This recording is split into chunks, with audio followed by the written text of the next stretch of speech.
सभी को सादर प्रणाम। मैं doctor Poonam Srivastava, assistant professor Hindi विभाग, सल्तनत बहादुर पीजी कॉलेज बदलापुर जौनपुर से आप सभी को जय हिंद बोलते हुए, आप सभी का सादर अभिवादन करते हुए एक बात बताना चाहती हूँ कि हमें लगता है कि हमारे देश के जितने नागरिक हैं, जो सच्चे देशभक्त हैं, उनके अंदर में देश की भावना आते ही, देश का नाम आते ही भावनाओं का भावावेग बहुत तीव्रता से उफनता है और कुछ करने की क्षमता जागृत होती है। और ऐसे में जब हमें एक अच्छा राष्ट्रीय मंच मिलता है तो उस मंच के प्रति एक अगाध निष्ठा बढ़ जाती है। हमारा यह आरजेएस जो समूह है, यह समूह राष्ट्रीयता के उत्थान में, महनीय व्यक्तित्वों का प्रचार प्रसार करने में अग्रसर है। और इस मंच को मैं सादर वंदन करती हूँ, सादर नमन करती हूँ। यह मंच, इस मंच से जुड़े लोग बहुत ही स्तरीय वार्ता करते हैं। देश के उत्थान में, सामाजिक विस्तार में इतना सुंदर और सराहनीय सहयोग आपका है, इसके लिए मैं आप सभी को साधुवाद देती हूँ। और मेरा अंतःमन भी कुछ न कुछ सार्थक करने की कोशिश करता है। वैसे मिशन शक्ति से जुड़ करके नारियों के उत्थान के लिए 2-4-6 कार्यक्रम हमने भी किया। कोशिश करते हैं हम भी कि हमारे इस मानव जीवन से कुछ अच्छे कर्म हों, जिससे लगे कि हम भारतवर्ष में जन्म लिए तो अपने देश का कर्ज कुछ उतारें। और उसी कर्ज को उतारने की आकांक्षा से हम आपके इस सुंदर मंच से जुड़े हुए हैं। और यह मंच हमारे देश के लिए वरदान के समान सिद्ध है।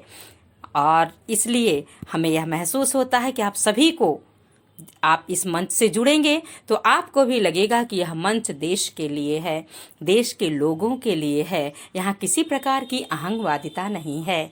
आप सभी को सादर धन्यवाद।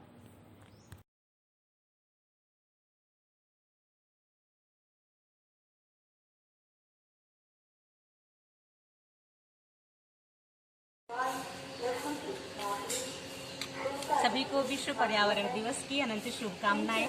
मैं डॉक्टर पूनम श्रीवास्तव आज विश्व पर्यावरण संरक्षण दिवस के रूप में, जैसे हम पृथ्वी बचाओ के लिए जो अभियान हमने शुरू किया है, उसमें हमने एक छोटा सा योगदान प्रस्तुत किया नीम का पौधा लगाकर। यह पौधा नीम का है, यह 24 घंटे ऑक्सीजन देता है। और नीम का यह पौधा हमारे लिए आध्यात्मिक रूप में भी, इनमें जल दे करके हमें अपना आत्मबल बढ़ाने का अवसर मिलता है। 9 दिन हम निरंतर जल देते हैं। हमारे पूर्वजों ने इसमें जल दे करके हमें हमारी आस्था को बढ़ाया, हमारे मनोबल को बढ़ाने का एक अवसर प्रदान किया है। नीम की छाया भी गुणकारी ही है। नीम का पत्ता हर तरफ से औषधीय होता है। नीम का फल भी शुगर के लिए, और कहीं से अगर चर्म रोग होता है तो नीम का तेल है। अगर केश में, बाल में किसी प्रकार की दिक्कत होती है तो भी नीम का तेल बहुत गुणकारी होता है। जब यह पौधा पुराना हो जाता है, इसमें से नीर गिरता है और वह नीर कई प्रकार के शारीरिक, मानसिक रोगों में लाभकारी होता है, रोगों को दूर करने में लाभदायक सिद्ध होता है। और इस तरह से फिर से आप लोगों को विश्व पर्यावरण दिवस की अनंत शुभकामनाएं। बहुत बहुत धन्यवाद। जय हिंदी, जय हिंदुस्तान। सभी को सादर प्रणाम। मैं डॉक्टर पूनम श्रीवास्तव, सल्तनत बहादुर पीजी कॉलेज बदलापुर जौनपुर, आपके सामने, आपके मंच को, आप सभी विद्वज्जनों को नमन करते हुए नारी सशक्तिकरण पर अपना विचार रखना चाहती हूँ। यह संगठन बहुत ही स्तरीय संगठन है आपका, और इसी संगठन से भारतीयता का उत्थान होगा। इसलिए आपके इस संगठन को नमन फिर से करती हूँ और नारी सशक्तिकरण पर प्रकाश डालने का प्रयास करती हूँ। नारी वह है, ना रिपु, जिसका कोई शत्रु ना हो वह नारी है। जिसका कोई शत्रु ना हो वह नारी है। और इसलिए मैं इतने कम समय में 2 बिंदुओं पर प्रकाश डालना चाहूंगी। सबसे पहले नारियों से एक अनुरोध है कि इस आधुनिकता के दौर में सबसे पहले वह अपने अस्तित्व को पहचाने। कभी भी प्राचीनता को नकार करके कार्य करने की कोशिश ना करें। और यह प्राचीनता और नवीनता क्या है, यही कहना चाहती हूँ, क्योंकि कभी भी नारी अपने आप को देह केवल ना समझे। वह केवल देह नहीं है, वह चेतना का सार है। क्योंकि माँ सरस्वती नारी स्वरूपा है, इसलिए वह अपनी चेतना को नकार करके केवल शरीर न माने, अपने आप को स्वच्छता का ध्यान रखे, श्रृंगार का ध्यान रखे, क्योंकि व्यक्ति, वस्तु, भाव, प्रकृति सब साज सज्जा में सुंदर लगते हैं। लेकिन केवल सौंदर्य ही हमारा अस्तित्व है ऐसा नहीं है। हमारे पास विचार भी है और उस विचार को महत्व दें। दूसरा महत्व दे या ना दे, आप अपने विचारों को जिंदा रखें। जिंदा हैं तो जिंदा सवालों पर विचार करें। और आज का जिंदा सवाल यह है कि आप नारी हैं तो चेतना के स्तर पर भी आप में बड़ी गहराई है, और उस गहराई से चिंतन मनन करते हुए सहयोग की भावना अपनाएं। ईर्ष्या, द्वेष, कलह सभी का परित्याग कर दें। और सबसे ज्यादा जरूरी यह है कि नारियों का जीवन कठिन होता है, और लाख कठिन से कठिन परिस्थिति आए, मृत्यु का वर्ण कभी ना करें, क्योंकि हम जीवन देने वाली हैं, तो हम अपना जीवन क्यों नष्ट करें। कभी कभी होता यह है कि किसी तमाम प्रकार की आपदाएं, विपदाएं, तमाम प्रकार के सामाजिक संकट हैं, जिस कारण वह आत्महत्या जैसा रुख अपना लेती हैं। लगता है कि उनकी उपेक्षा हो रही, कतई नहीं।